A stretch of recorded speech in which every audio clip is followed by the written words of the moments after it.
केवलं ज्ञानमूर्तिं द्वन्द्वातीतं गगनसदृशं तत्त्वमस्यादिलक्ष्यम् एकं नित्यं विमलमचलं सर्वदी साक्षिभूतं भावातीतं त्रिगुणरहितं सद्गुरुं तं Namami.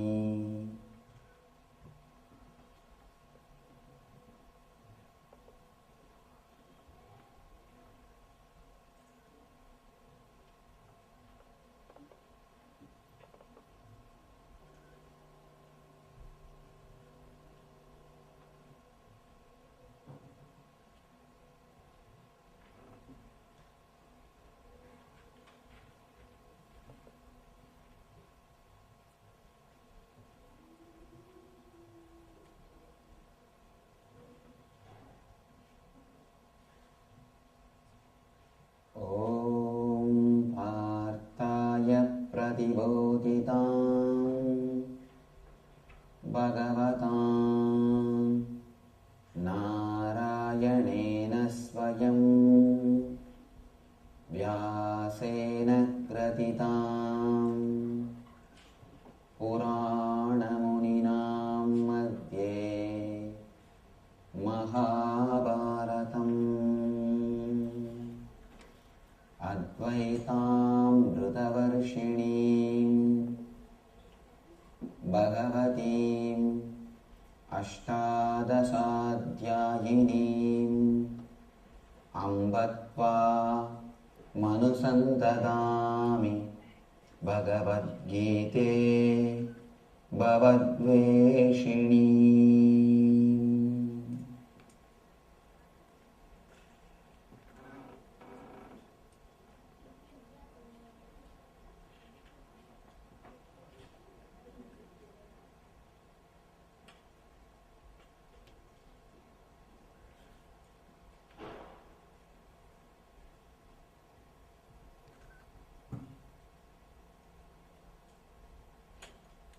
I welcome you all with my love and respects.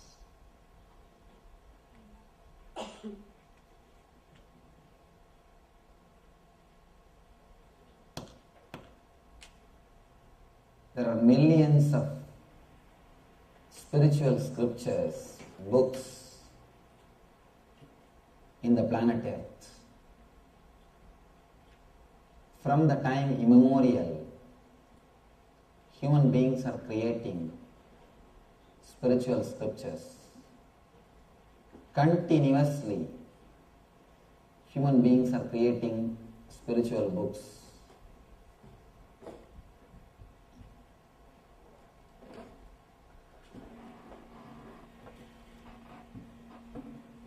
Bhagavad Gita, the book on which will be speaking, will be studying, is incomparable.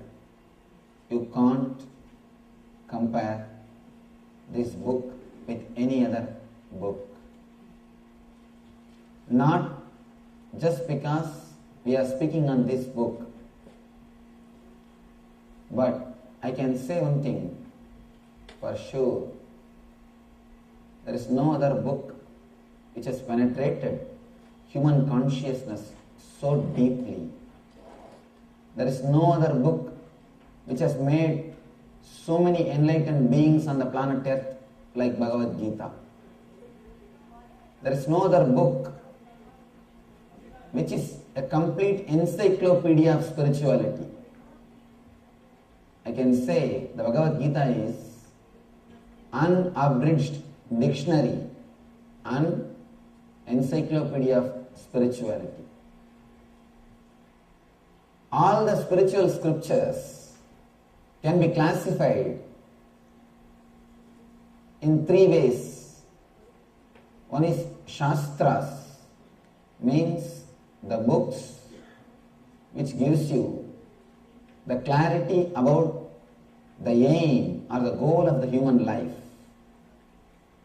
Shastra means the book which teaches you how to live, what is the purpose of life, what is the goal of the life, which gives you an intellectual understanding about the ultimate man, God, life. All your major questions are answered intellectually, logically. We go on. We can put any type of questions. You will have the answer. Logically, you will be convinced to follow the ultimate path, that is Shastras. There are so many hundreds of examples we can give, which is Shastra, even 10 commandments. They are Shastras. The books which gives you regulations, do's and don'ts, Vidhi and Nisheda. Do's and don'ts, which tells you what has to be done and what should not be done, which guides you in the life. It is called Shastra. There is another kind of literature, which is Stotra. The man who realized the ultimate, the man who has experienced the truth, the person who had the glimpse of the divine love, the divine experience, or his self, who has seen the reality. He expresses his joy. It is called Stotra. You worship, you surrender yourself to the divine. That is Stotra. The literature from heart. Literature from head is Shastra. Literature from heart is Stotra. There is another kind of literature which is called Sutra. Means which gives you the technique to reach that state.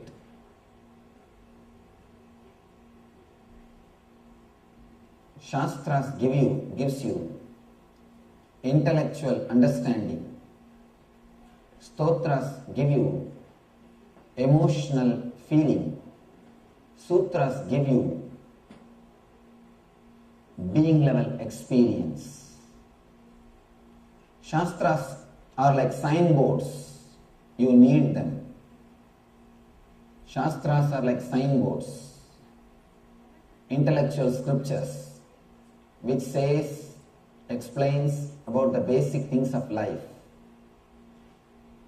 Stotras are things which helps you to surrender to the divine. The glory of the divine is expounded in Stotra. The third Sutra is a literature which gives you the technique to achieve the devotion or the enlightenment. Shastras by themselves cannot lead you to enlightenment. They can be a good support. They can take you to an enlightened master. Till that point, they are great. They are real help. Stotras, again, stotras are spoken from the level of emotion, feeling.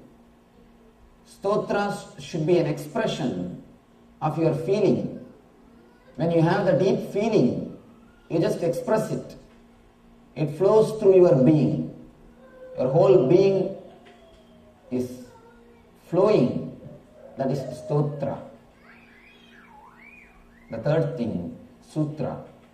Sutra means the technique which helps you to achieve the goal of the Shastra or goal of the Stotra. Goal of the Shastra is Atman. Goal of the Stotra is God. Of course, both are one and the same. Two different paths. There are people who are intellectual oriented, who are centered on logic, analysis, calculation. For them, for that kind of mind, you need Shastras. You need intellectual scripture. There are people who will not do anything unless they are intellectually convinced, unless they are clear about the whole thing. Of course, we cannot say they should not come for spirituality. There are many scriptures, the stotra level scriptures, which says don't come inside unless you have faith. But I tell you, you should look at the man with little more compassion. You can't put the faith as a main criteria, first criteria to enter into the spiritual life. If you put faith as the first criteria to enter into the spiritual life, you are almost refusing to give spirituality for 90% of the human beings.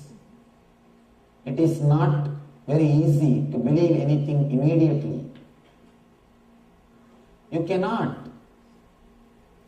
believe, and especially in the modern days, the word believe, faith, all these words are outdated. These words can't have any more meaning. These words are totally out of our life.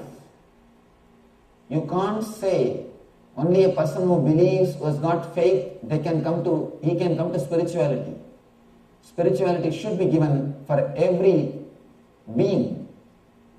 We should create a system through which we can reach every individual. Our Vedic seers, rishis have created shastras, scriptures, which will give intellectual understanding. Logically, you will be clear of what is the path, what is the goal, why you are asked to do all these things, what for we need spirituality. All these major questions are answered intellectually in Shastras. Shastras gives you a basic understanding what is exactly life, what for we are here. All your questions are analyzed intellectually, logically. The conclusions are given to you. We need to understand few things about the Shastras. Shastra is a scripture which completely takes away all your doubts. Samsaya Rakshasa Nasa Mahastram. Samsaya is a Rakshasa. Please understand. Samsaya is a Rakshasa. Doubt is a devil. Once the doubt enters into your mind, till you are cleared, you can't sleep. You can't rest. Shastras helps you to get rid of these doubts intellectually. One thing you should understand about the intellectual clarity. Unless you have a complete intellectual clarity, even if you believe, your belief will be pseudo. Please be very clear, your belief will be pseudo. Anybody can shake your belief. Anybody can shake your faith. Your faith will not have a strong base. Your faith is almost a building without foundation. If you build without foundation, what will happen to the building? The same thing will happen to you if you don't have the base of Shastras. Somebody asked Vivekananda, Swamiji, what is the importance of Vedas? Why should we study the Shastras? Vivekananda says, if you study the Shastras, all your faith, all your sincerity, everything will become so strong, nobody can shake your faith and sincerity. Otherwise, any fool can come and tell you what you are doing is superstitious things. And you will start thinking about it. You will start contemplating about it. Am I really doing superstitious things? Am I really following the right thing? What am I doing? You will start having doubts about yourself. You don't believe your faith. Please be very clear. You don't believe your belief. That's very important thing. Every human being should understand. You don't believe your belief. You may think you are believing something. You may think you have faith about something, but your faith or belief is not deep enough. It will not take you anywhere unless you have the foundation of intellectual conviction. Unless you have the deep foundation of Shastras, you will not be able to believe anything. I have seen the people who think they believe. Please be very clear. Even your emotions are not so deep. You think you have love. You think you believe. I see all kind of people. One man came and told me, Swamiji, I love the whole world. It is very easy. Again and again I tell people, to love the whole world is very easy. To love your wife is very difficult. That is where you are stuck. To love the whole world is very easy. You can always say, Vasudhaiva Kutumbakam. I feel the whole world is like my family, Swamiji. The problem is you don't feel in tune with your own family. You think you love. You don't really love. Our emotions are not deep. Our faith is not deep because we don't have the intellectual conviction. A man who don't have intellectual conviction, just faith, it can be shaken at any moment by anybody. Just one question is enough. He will be totally shocked. He can be shaken from the root. Shastras, the intellectual understanding, gives a base so that all your convictions, all your faith, all your belief can enter into your being and start working. Bhakti, devotion, is just an alchemy process. If a touchstone touches you, have you heard of this touchstone? Ramakrishna says beautifully. If a touchstone touches any metal, it will become gold. Just by a sparsha, just a touch is enough. Any metal will be converted into gold. Bhakti is a touchstone. The moment the bhakti touches you, simply you will become God. You will become divine. The problem is we never allow the bhakti to touch us. We never allow the devotion to work on us. We never allow the devotion to penetrate our being. We may think we want God, but we are continuously afraid of divine. You may think you want divine, but as long as it is very superficial, as long as things are under your control, things go well. The moment the devotion enters into your being and starts the process, you say, no, not that much, this is enough. I think that is too much for me. You stop at certain point. Your faith is just pseudo. A small story. One guy who lived throughout his life as atheist, he fell from a cliff and he was hanging, holding a small root, and slowly the root is also giving way. He started shouting, "Oh God, I never believed you, but now I believe you, please save me. Please save me, now I believe you." Heard a booming voice from heaven, said, "Oh my son, don't worry, I'll save you, just let go the root. Let go the root, I'll save you." Immediately he said, "Is there anybody else who can save me?" Our faith is just pseudo. Is there anybody else who can save me? God is only one choice for us. If you don't have any good movie on the TV, that day you go to the temple. If you don't have any other commitment, any other party, that day you think of going to the temple. God is only one more choice for us in our life. Till you have the intellectual conviction about the life, God will be just one more choice in your life. The spirituality will be just one more choice. You will just choose. It will be just one more shop. Walmart, McDonald's, spirituality.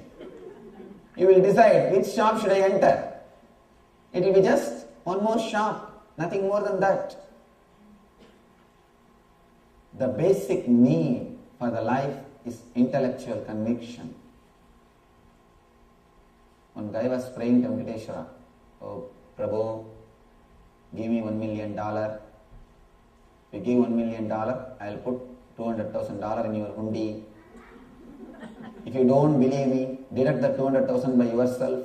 Just give only 800,000.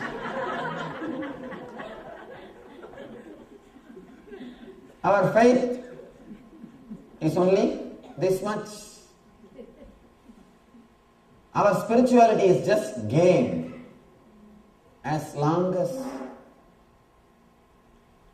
things go well, as long as things go according to your route, God is great. I have seen people, if they pass in their exams, they will break coconut. If they fail, they will break Ganesha. If they pass in their exams, they will break coconut for Ganapati, Ganesha. If they fail in the exam, they will break the Ganapati itself. Our faith is very pseudo. It is not life transforming. We don't allow the devotion to work on ourselves. There is a beautiful sloka in the scriptures of Vedanta. First thing which you need to do is Vijnanamaya Kosha Vedana. The translation of the translation goes, clearing your intellect. You need to break, you need to open your intellect. You need to have a clear intellectual understanding about life, about spirituality, about everything. Shastras, scriptures gives you that intellectual clarity, intellectual understanding. If you see all the great devotees, great bhaktas, Chaitanya, Ramanuja, Madhva, all these great bhaktas, they had very strong intellectual base. Chaitanya Mahaprabhu is a great Nayayika philosopher. Nayayika means logic. He's a great philosopher of logic. Once you reach the height, peak of the logic, only then you fall in the valley of love. Only then you are qualified to fall in love. Unless you reach the heights of the logic, you are not qualified to fall in the valley of love. You can't fall in love unless you reach the peak of intellect. All the great masters, all the great devotees, they have reached the peak of intellect. They had a strong intellectual understanding. They had a strong Shastra base. Whether Chaitanya Mahaprabhu or Madhva or Ramanuja, all these great masters of devotion, they had a strong intellectual base. The first category is scriptures, Shastras. Next comes Stotras. Stotra means expressing your experience. Expressing your experience or expressing your devotion love to the master or the God, to the Guru or the God. Expressing your deep love is stotra. You stand in front of the divine. You stand in front of the Lord and you recite your feeling, you express your feeling. Many people ask me, what is this, Swamiji? In your Hinduism you have idol worship. I tell them, no, Hinduism don't have idol worship. We don't worship the idol, we worship through the idol. Please understand, there is a very big difference between worshipping the idol and worshipping through the idol. When you stand in front of the God, when you stand in front of the idol, do you say, oh stone, please give me boon? Oh stone, please heal me?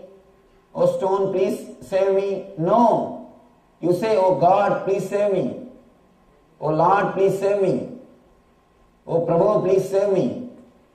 Please understand, we don't worship the idol, we worship through the idol. So what we are not doing is not idol worship.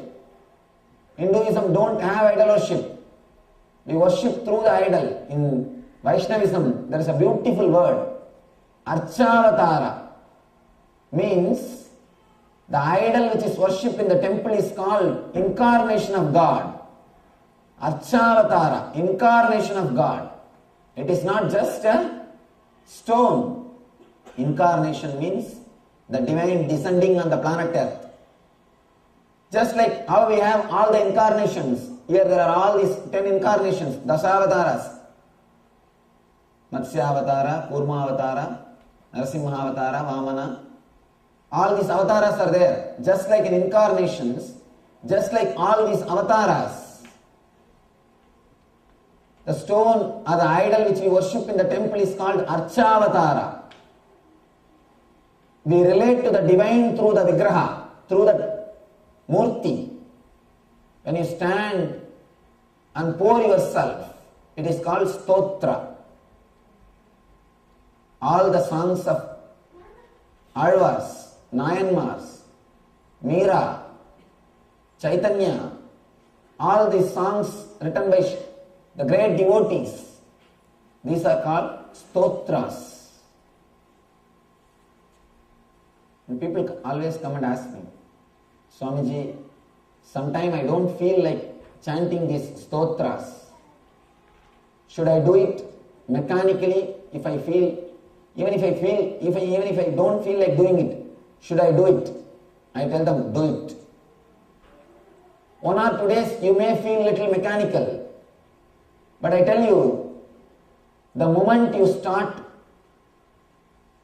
enjoying the meaning, the moment you start understanding, it will become your being, it will become your feeling. When you express your heart, it becomes stotra. The next thing is sutra. Sutra is a kind of literature which gives you a technique to reach the enlightenment which is shown by the Shastras, to reach the devotion, the ultimate bhakti which is expressed by stotras. Shastras are from intellectual level, stotras are from emotional level, sutras are from being level. There are 3 kinds of human beings who are head oriented, who are heart oriented, who are being oriented. To fulfill every kind of human being, our rishis have created 3 kinds of literatures.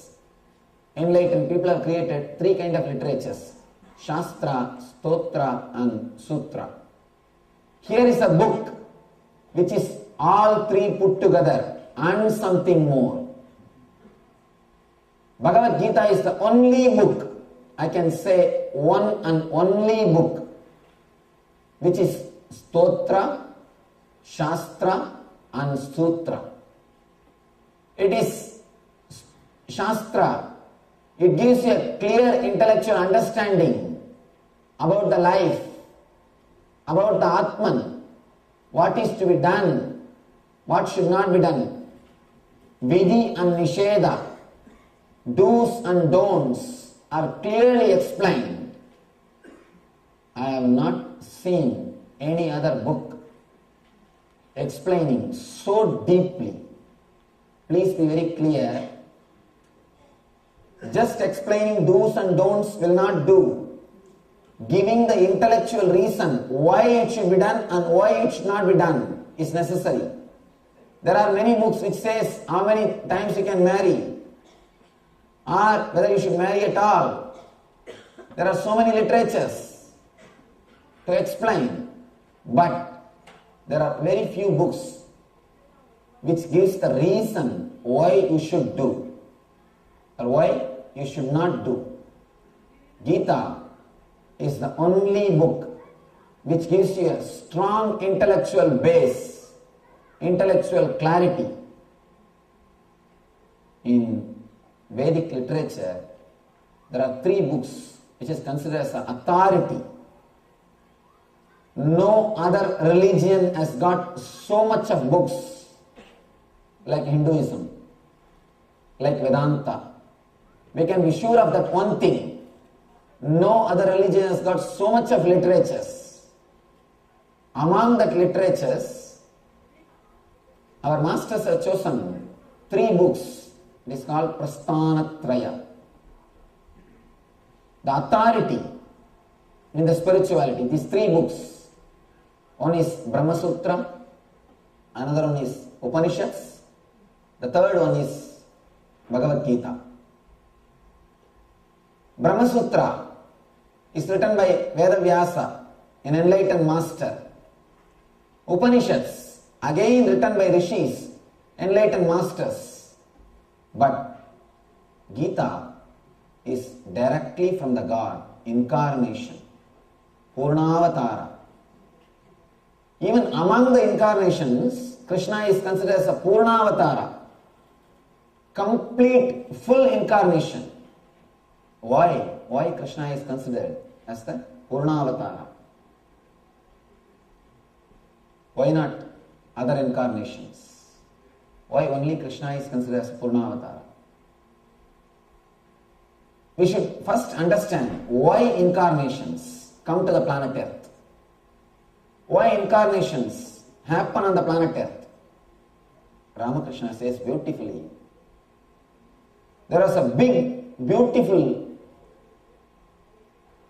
garden with so many trees, with so many variety of flowers, with so many variety of fruits. 3 friends were walking near the garden. There was a big wall. One friend climbed that wall, saw the garden. Oh God, such a beautiful garden. He just jumped inside the garden and started enjoying. The second guy climbed the wall and saw the garden. He felt so beautiful, but he had a little bit of courtesy. He turned and said, "My dear friend," the friend who is below, he said, "My dear friend, there is a beautiful garden, come, I am going." He jumped and started enjoying the garden. The third guy, he climbed the wall, he saw the beautiful garden, and he saw his 2 friends enjoying, and he understood the joy or the bliss which they are enjoying. Then he decided, no, I will go down and tell all my people there is such a beautiful garden, and I will bring them all, make them enjoy this garden. The man who comes down is incarnation. The man who descends from the divine is incarnation. The person who comes back to the planet Earth to tell you about the divinity, to make you realize what he experienced, he is called incarnation. Scientist is a person who creates a formula to understand the things of the outer world. For example, Newton saw something happening in his garden. He saw the apple falling from a tree. Suddenly some understanding came to him. He understood something. Why this is falling? What is happening? Why it should not go up? Why it is coming down? He started thinking. Some understanding happened to him. The glimpse of truth happened to him at that moment. Immediately, he analyzed, created a formula so that everybody can understand what is happening when things fall. Theory of gravity. He created a formula. Scientist is a person who creates formula for the outward things, for the things of the outer world. Same way, mystic, spiritual mystic, enlightened person is a person, master is a person who creates the formula to reproduce the inner world experiences. Scientist creates a formula to reproduce the outward experience, the outer world experience. Master is a person who creates a formula to reproduce the experiences of the inner world. Meditation techniques are the formulas. Incarnation is a person who can directly give the experience without even using the formula. All these great incarnations are coming down to the planet Earth to give the spiritual experience, to make people realize that they are divine, to make people experience they are God, to tell the people the other side is beautiful, there is a very big garden, come let's go and enjoy. Incarnation is a person who has come down, descended to teach divinity to the world. Why Krishna is Purnavatara? Because he has got all the qualities which is needed to push the human beings to the divinity. To push the human beings to the divinity. He is called Jagat Guru. He is called the Guru of the whole universe. There is a beautiful sloka. Vasudeva Sudam Devam Kamsa Chanuramardanam Devagi Paramanandam Krishnam Vande Jagat Gurum. The sloka says Krishna is the Jagat Guru. Jagat Guru means a man who can help the whole world, all types of human beings from all level. Universe is the place where all types of human beings are there. In all levels, Krishna is a person who can help all kinds of people from all levels to experience the divinity, to reach that ultimate, to realize the truth in them. There are intellectual people, there are emotional people, there are people who are in the being level. Some incarnations apply more for intellectual people. Shankara suits more for intellectual level people. Buddha suits more for the intellectual level people. Intellectuals can relate with Buddha more easily. Intellectuals can relate with Shankara more easily. But for emotional level people, it is very difficult. You can't imagine Buddha with a flute. You can't imagine Buddha singing and dancing. You can't imagine Shankara dancing. You can't imagine Shankara doing Rasalila. No. Only for intellectual crowd, Shankara will appeal. Buddha will appeal. And there are few incarnations. Only for emotional people, they will appeal. Meera, Chaitanya Mahaprabhu. Always they are singing and dancing. For an intellectual man, he can never understand Chaitanya. He can never understand Meera. He can never understand Andal. They can never understand these incarnations. They cannot relate with Meera. They cannot relate with Chaitanya. For the people who are being level, who are centered on their being, for them again it is very difficult to relate with intellectual masters or emotional masters. They straight away want the experience. They are neither ready to analyze nor ready to believe. The person who is ready to analyze, he goes to the Shastra, intellectual group. The person who is ready to believe, he goes to the Stotra, emotional group. But the person who wants straight experience, instant coffee, or instant experience, he can neither wait for Shastra, nor he can wait for Stotra. He straight away wants the technology. He wants the applied science. Shastras are like main theory, the basic technology, the basic science. Stotras are like marketing department. Publicity, marketing department. Sutras are applied science. They want straight. You should know about this marketing department. A small story. One guy reaches the Yamadharma's court for judgment.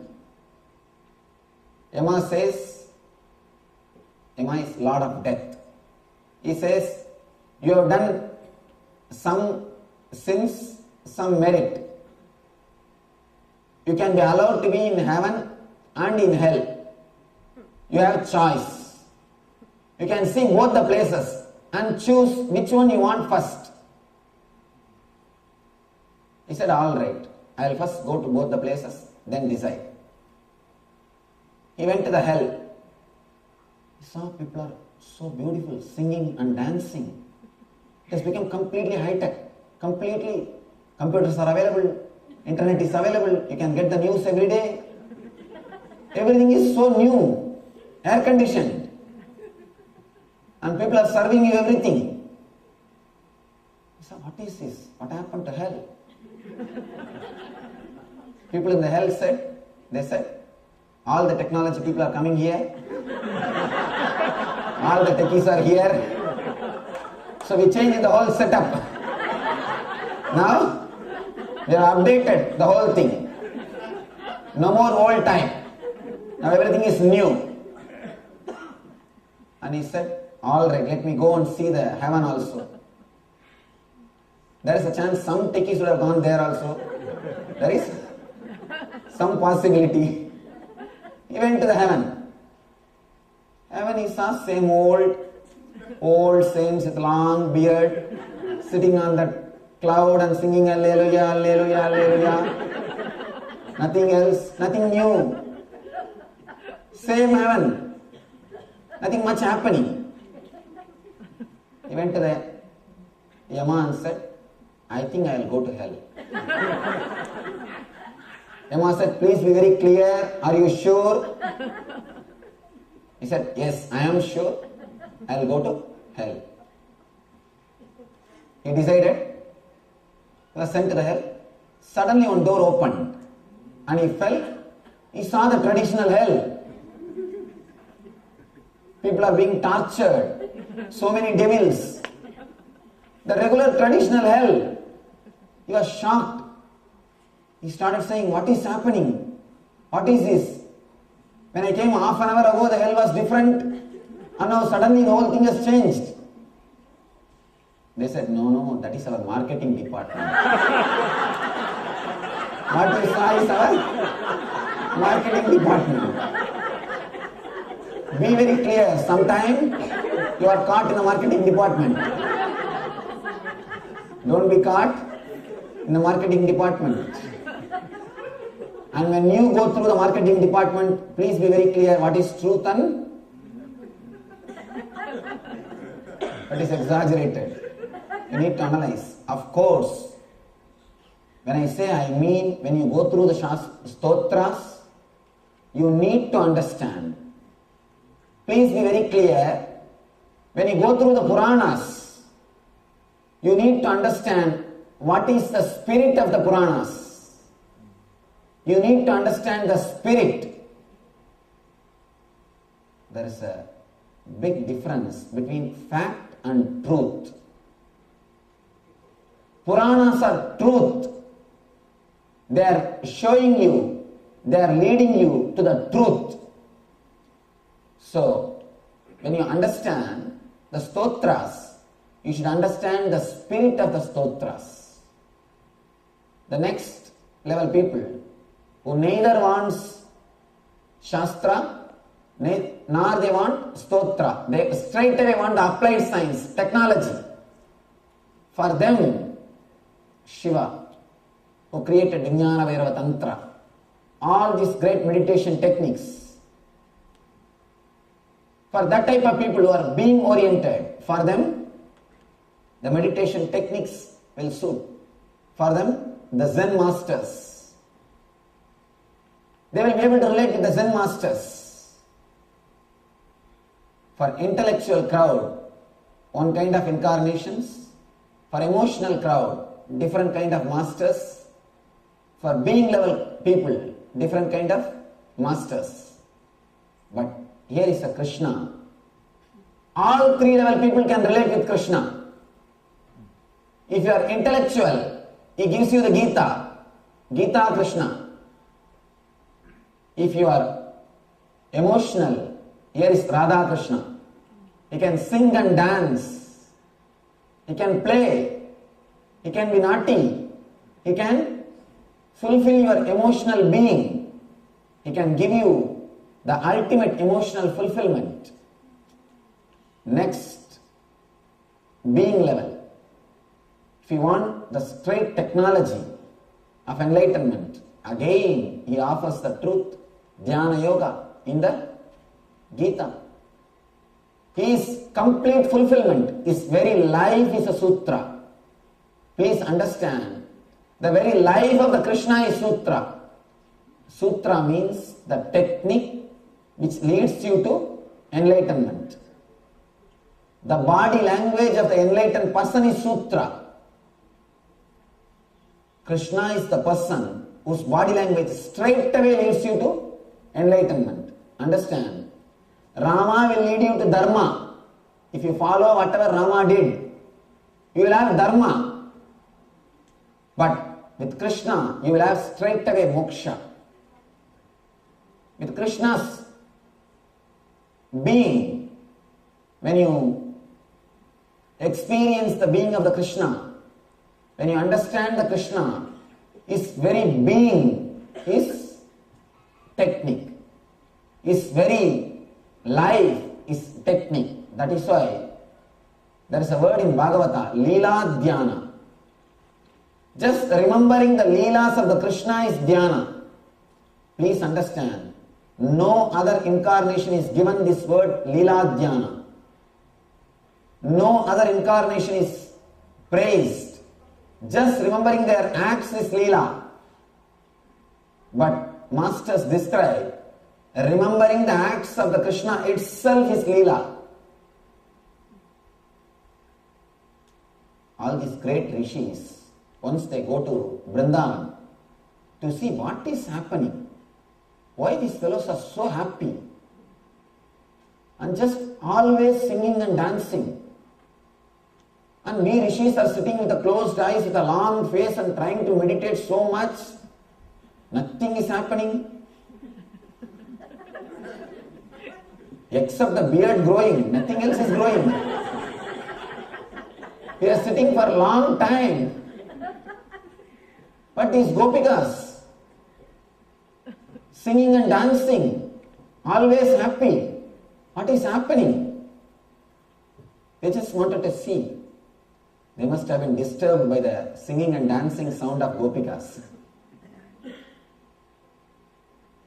Small story. Guy was sitting on the bank of the river and trying to meditate.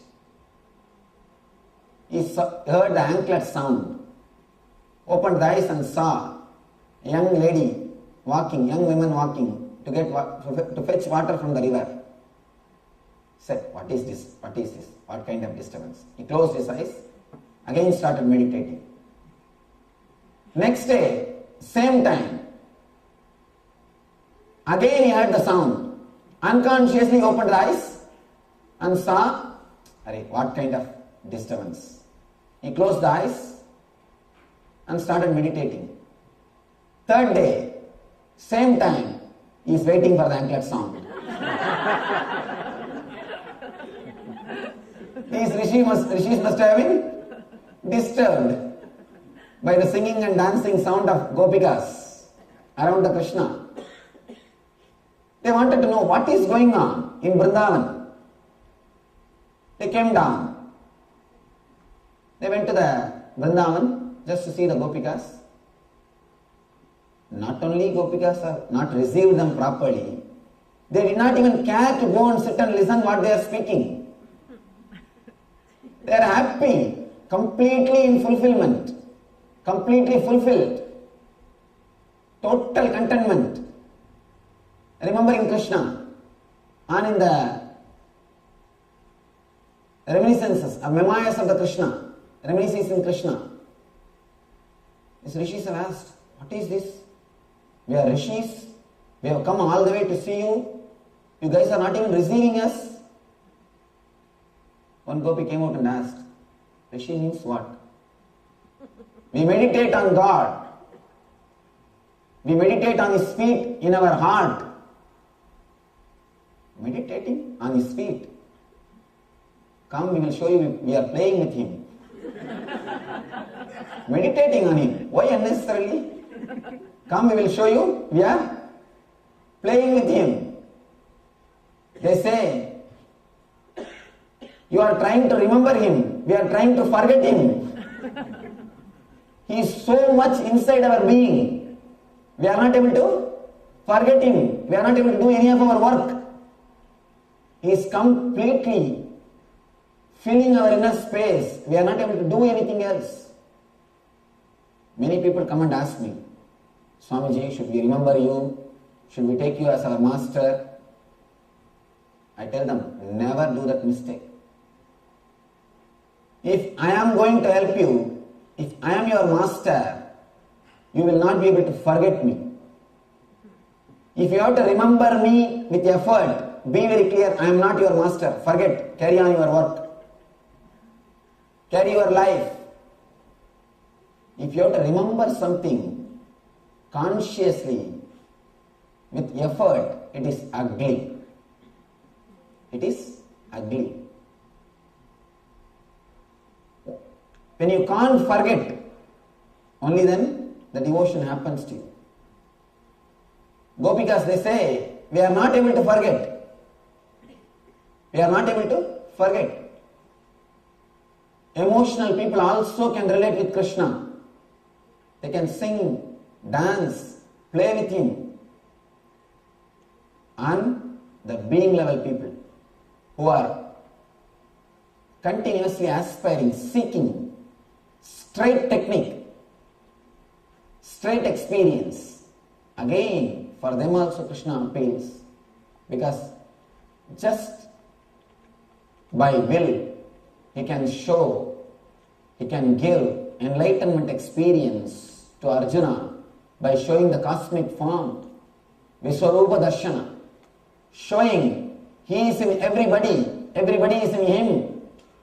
He is able to express just by will. He is able to give the experience of the divine to Arjuna. He is able to give the eternal bliss to the Arjuna.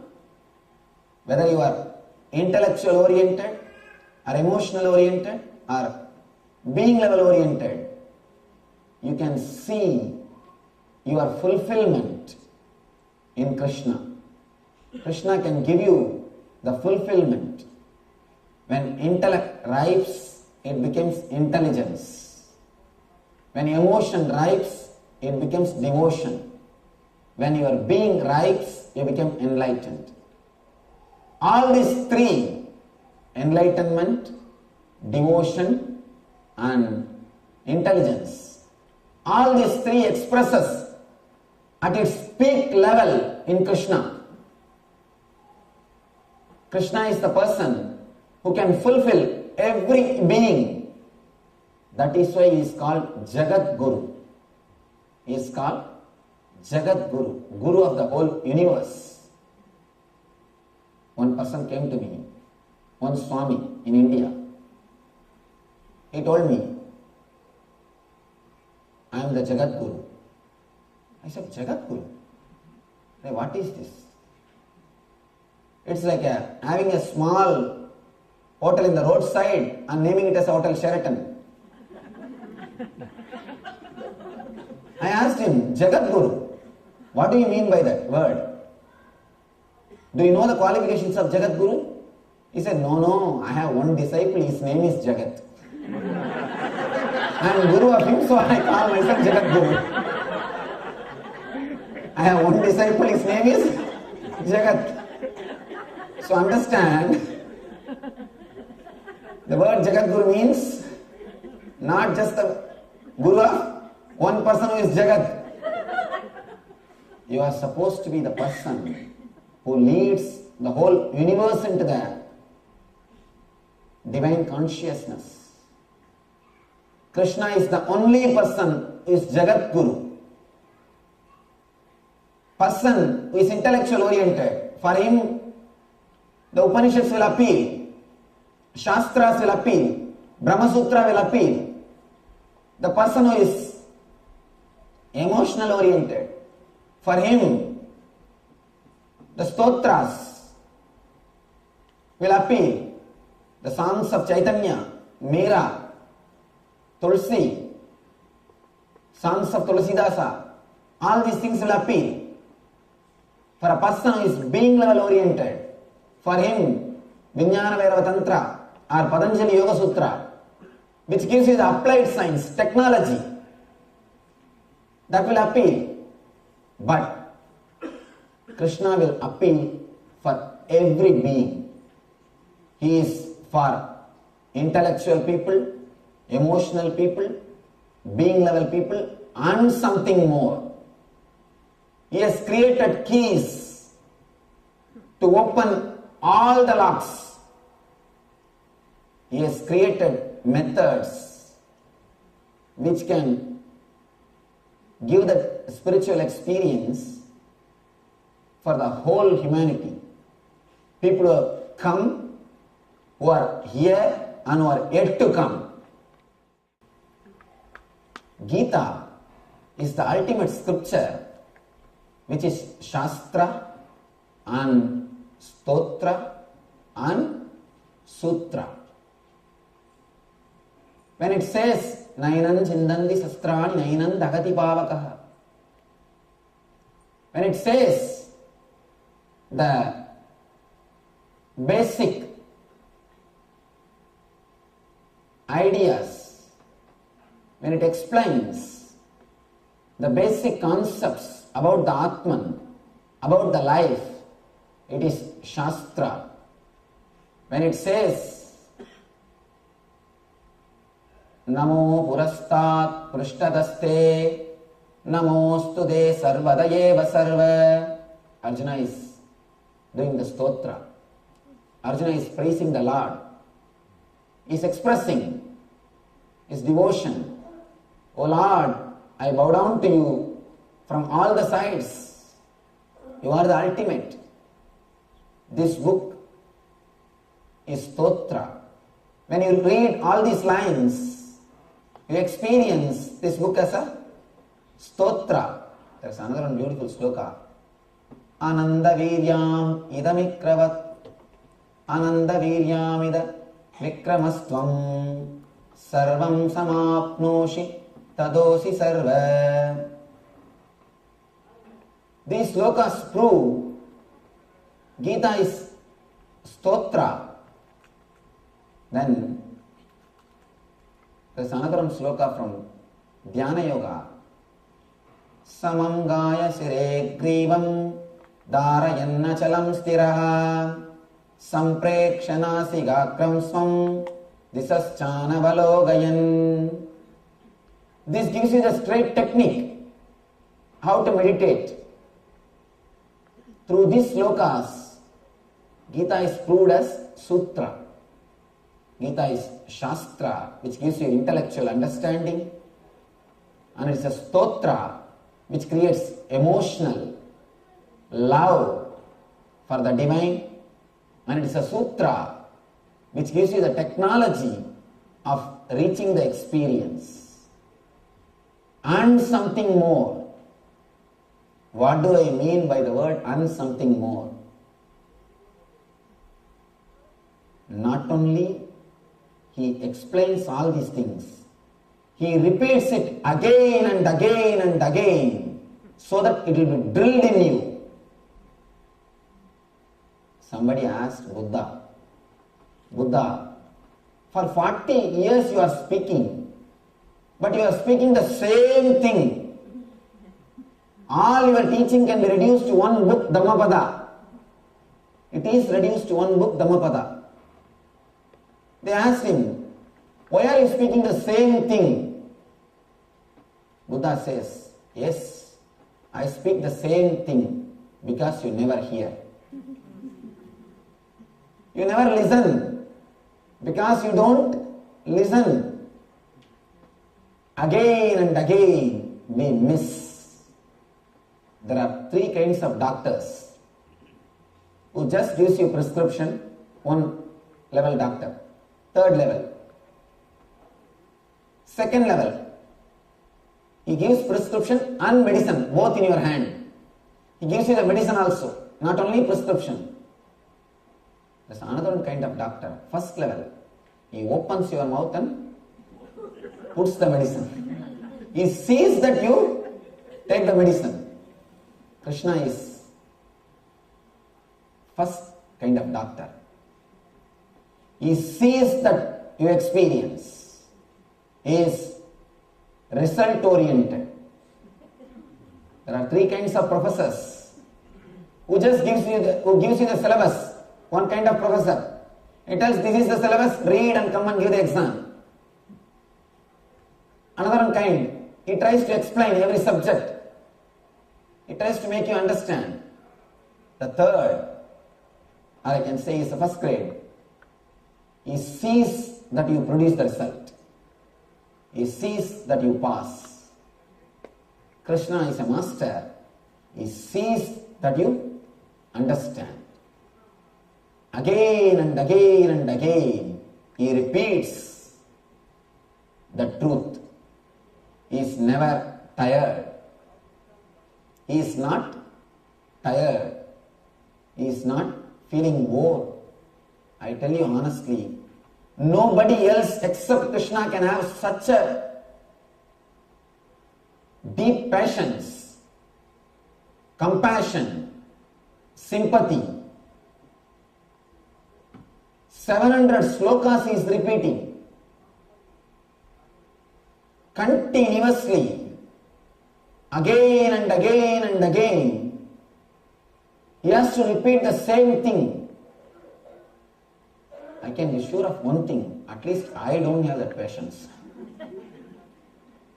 I can't imagine repeating the same thing so many times unless you have a deep compassion, unless you have a deep concern, unless you have so much of sympathy You cannot do this.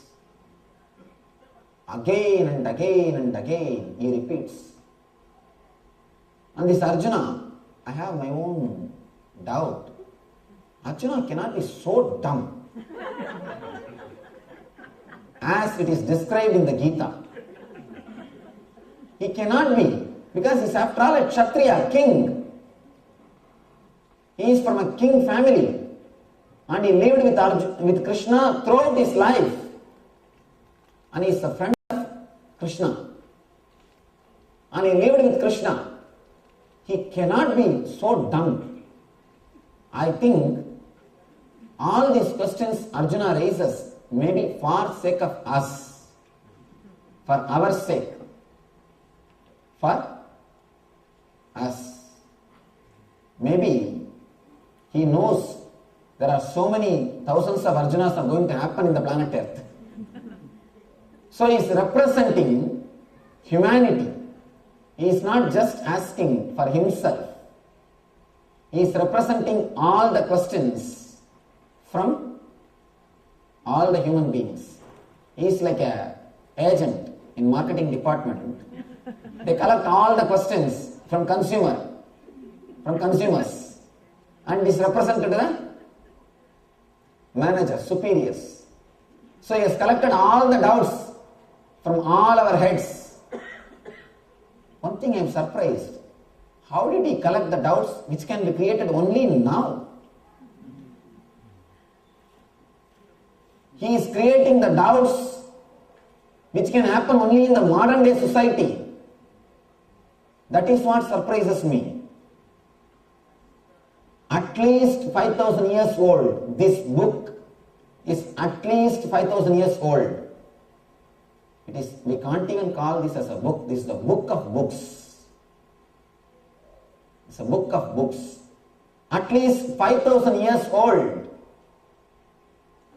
But he is creating all the doubts, all possible doubts, and doubts which can happen only to a developed or so-called developed modern day humanity. Sometimes people ask me, why do you say, Swamiji, only the doubts which happens in the modern time? See, in those days, people are more simple, innocent. Intellectually, they are not so much developed. Even the scientists who are working on the brain, physiology of the brain has totally changed. Understand, physical structure and physiology, both has gone a tremendous, both has grown, or very big transformation. We have achieved even in the brain size. We have achieved growth even in the size of the brain. Apart from brain, the mind, complications of the mind, even in that, we have reached a peak. At present, humanity is in the peak of intellect. That is why so much of depression. That is why so much of depression. But here Arjuna is asking the questions which can be created only by the refined intellect. Only by the refined intellect. Two things. One small story.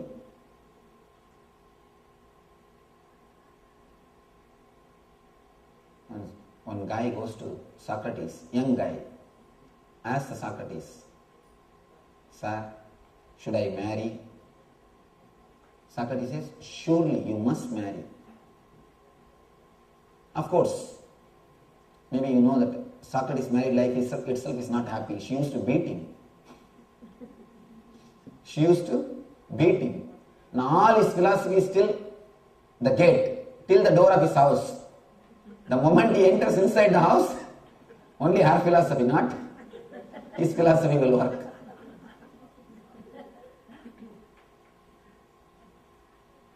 This guy asks, sir, your married life itself is not happy. Why are you asking me to marry?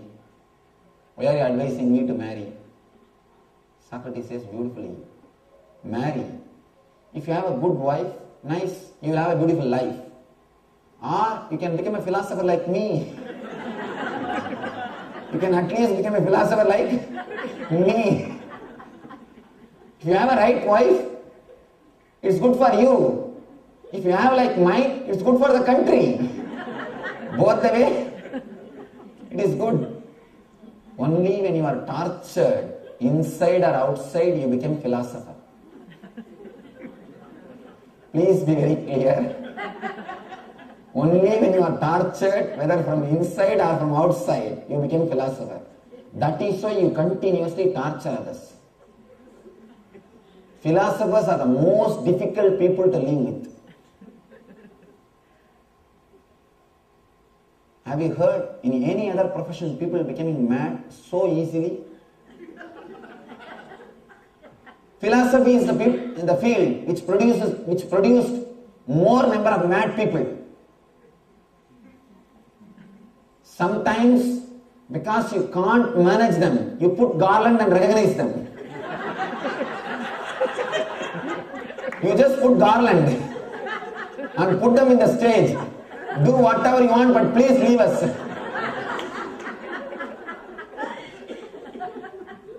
When you can, you put them in the asylum. If the guy manages little bit, you put them in the stage. I have not seen any other field producing so many mad people like philosophy. Philosophy is the field. More people go mad. There are so many philosophers. I have a lot of philosopher mad people stories.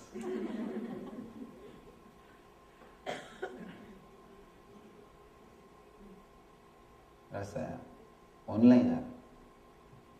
Philosophy means how to become a philosopher. Just learn how to complicate simple things of the life, you will become a philosopher. Philosophy is a thing which makes complicate even the simple things of life. If you create a manual how to light this lamp, you will become a philosopher. The more complications you create, the more great philosopher you will become. One more small story. How people became philosophers. One enlightened master was traveling in a village. People in India, enlightened masters are expected to travel from village to village and share their knowledge. 9 years I lived that life. 9 years I traveled from village to village, slept under the trees, begged the food from the public. 9 years I lived that parivrajika life, wandering life. It is done for so many reasons. Only then you will know the real problems of the people. Only then you will be able to relate with the people to whom you are supposed to share your knowledge. Otherwise you will become one more philosopher. This guy, this enlightened master is traveling. One young man came to him in a village and said, Master, I heard that you help so many people. Please help me. I have a serious problem. He said, what's your problem? Always people laugh at me. Nobody respects me. They think I am a fool. The whole village has decided, rubber stamp me as a buddhu, means fool. Please save me. How can I become intelligent person? Somehow I wanted to get rid of this problem. This is too much. Even a small child calls me, see here buddhu. Even a small kid in the village tells me I am a fool. What to do? Master says, don't worry my son. I will give you one simple technique. Do that. Everything will become alright in a week. In a week? That looks too simple. I can't believe. In a week, everything will become alright. In 1 week, people will start believing me I am an intelligent person. He is not able to believe. Master says, yes, in 1 week. If you do it intensely, in 2-3 days. He said, please teach me what is the technique. He says, just start criticizing anything and anything. If somebody says, how beautiful this moon is, start criticizing. What is there? What is there in that moon? What is the beauty? If somebody says, this rose is beautiful, just start telling, what is there in that rose? What is their beauty? What is there? After all, so many thorns are there. If somebody says, this dhoti is beautiful, say what dhoti it is? What type of dress it is? All outdated fashion. Just start criticizing. Morning till night, whatever you see, just criticize, nothing else. This guy said, all right, let me try, what is there? After all, I have nothing to lose. Already the whole village knows I am a fool. Even if they may conclude that I have become mad, what can be done? Let me try. People say he is a big enlightened master. I'll try. After 1 week, the enlightened persons are not supposed to stay more than 3 days. So next day itself master leaves. He comes back to the village after 1 week. After 1 week, he comes back to the same village on his way back. He sees under a neem tree of that village. In every village, center of the village, there will be a big neem tree under which people sit and discuss. Under the neem tree, this guy is sitting, a big crowd is sitting in front of him and listening to his discourses and listening to his teachings. And all the elders of the village, all the great people who used to make fun of him, who used to laugh at him, they are all sitting at his feet and listening to him with all the respect. And this master came. This guy says, oh, how are you? Doing well. Master asked, what is all these things? What is going on? Then this guy said, afterwards I will talk to you. If you want, sit and listen. Otherwise you can wait for me. I will finish my lecture, then I will come and meet you. Anyhow, he has no other way. He is not so popular in that village. He has to sit at the feet. After all his lecture is over, in a private, this guy is telling me, he just touched the feet of the master. Master, you just saved me. Just that one technique. I simply started criticizing people. Today I am the most intelligent people in the whole village. Now the whole village respects me. There is nobody who is against me. And whatever I say, people obey. And soon they may build a temple for me. I may have my own temple. And I became a great philosopher. All you need to do is only one thing. Just criticize whatever you see. You will become a philosopher. And never give the solution. That's the next secret. First thing, criticize everything. Whatever you see and whatever you can't see. Start criticizing. Next thing, people will naturally ask for replacement solution. Never give that. Because the moment you give the solution, somebody else will start criticizing your solution. And he will become philosopher at your cost. He will become philosopher at your cost. Never allow that. There is a beautiful book, Kandana Mandana Vada. In Sanskrit, there is a book. The book is, throughout the book, only one thing is done. All philosophy is criticized completely. From the root, every philosophy is questioned. The book is called Kandana Mandanavada. Whether it is Advaita, Visishtadvaita, Dvaita, Ajata Siddhanta, or Nyaya, Darshana, Purvamimamsa, Uttaramimamsa, Patanjala, Yoga, any philosophy, Sankhya, Vaiseshika, or any philosophy, all the philosophy is completely condemned, questioned,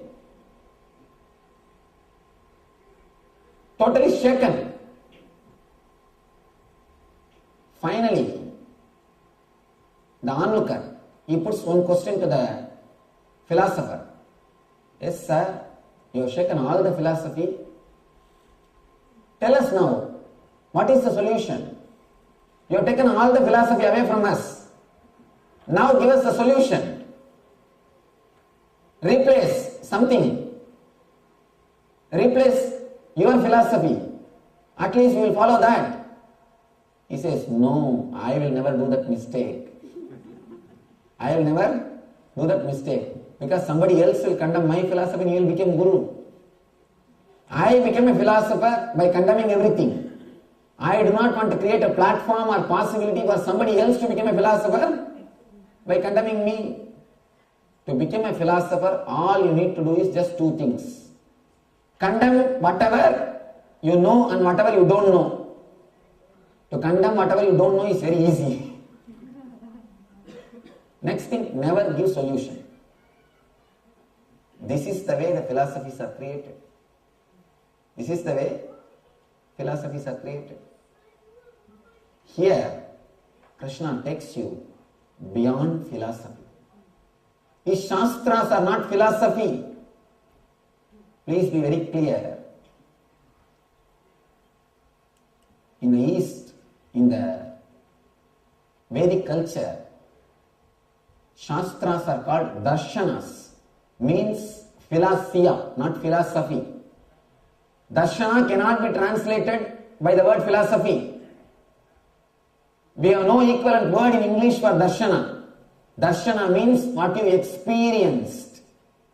Philosophy is what you thought intellectually. So in the East, there is no philosophy.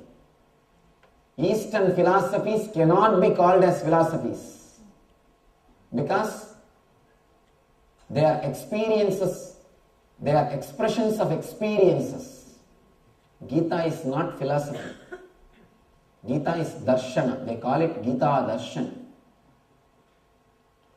Gita darshan. It is a philosophia, not philosophy. Here is the book which is Shastra, Stotra and Sutra. And here is a man with whom you can relate in all three levels. Whether you are intellectual, emotional or being level. His life itself is his message. He lived what he preached. He lived what he preached. His life is message. There is a very big problem. People face understanding Krishna. All these intellectual people, they say Gita Krishna is the real Krishna. Means the Krishna who was sitting in the chariot and teaching the Gita to Arjuna. He is the real Krishna. The Radha Krishna is later addition. Somebody inserted.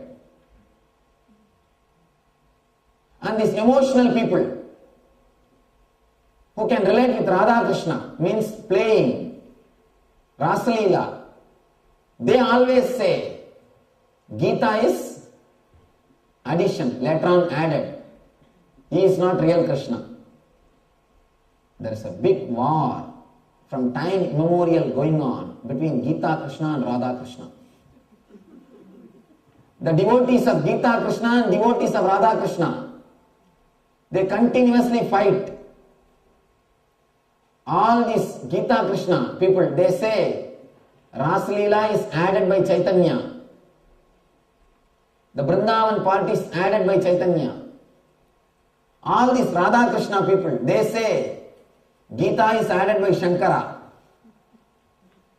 But only a person who has reached the being level, who has experienced the being of Krishna can understand he is Radha Krishna and Gita Krishna and something more. Man never understands the different dimensions of divine, different expressions of divine. Krishna is the ultimate expression of intelligence in Gita. He is the ultimate expression of devotion with Radha. He is the ultimate expression of Shastra and Stotra. Because of that, his whole life is a sutra. Just because he is the ultimate expression of Shastra and Stotra, he is Sutra. His very life is a technique to transform your life.